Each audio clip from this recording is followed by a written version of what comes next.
Welcome back, everybody. Let's talk drug overdoses, vaccine incentives, or the lack thereof, and SEC media days. My name's Ike Morgan, and we're down in Alabama. Here's something else you can probably at least partly blame on the COVID pandemic and related restrictions and economic effects. In Alabama, fatal drug overdoses increased 27% from 2019 to 2020. Reports AL.com's Amy Yerkinen.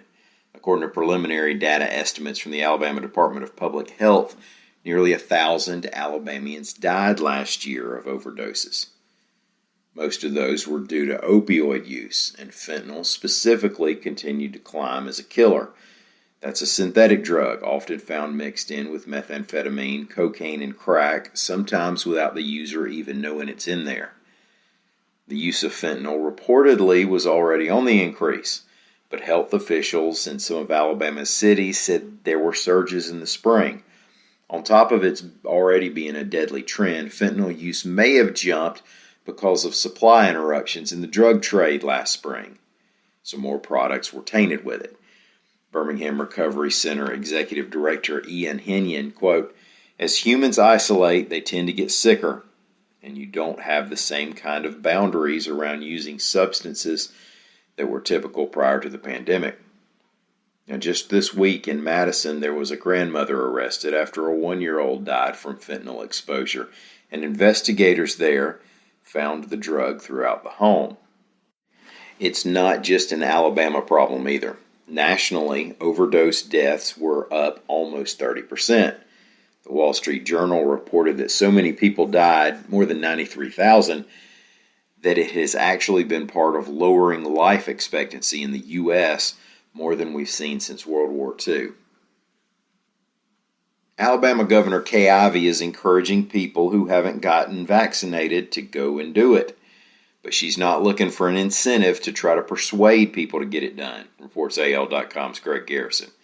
CDC data shows that Alabama has just 33.4% of its total population vaccinated. That puts us just behind Mississippi and into 50th place among states. Some other states have resorted to offering tuition money, gift cards, entry into a cash lottery, all kind of things if people will just get the shot. Ivy told Greg she's not interested in going there.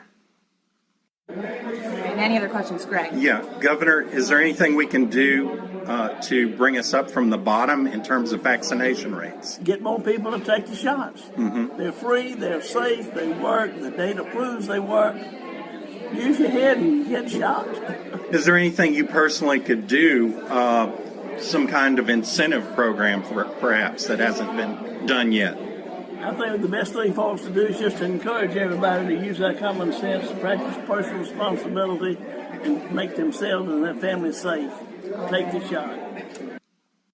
So in other words, if you're the kind of person who wants to wait around on getting a better deal, this might not come through for you.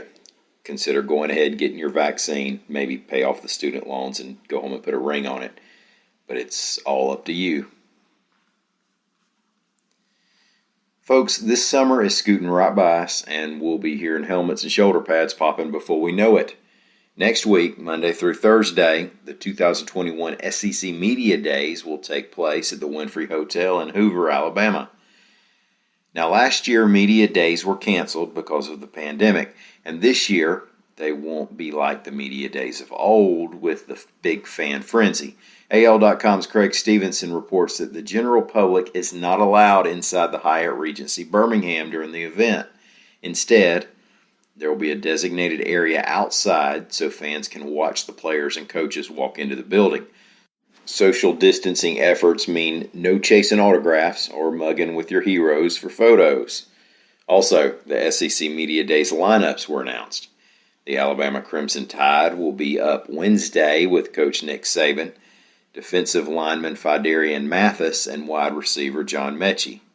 Then it'll be Auburn on Thursday with Coach Brian Harsin, quarterback Bo Nix, and linebacker Owen Papo. Thank y'all for listening. We will be back here tomorrow. Until then, come on by and see us anytime you can. We're on the internet at al.com.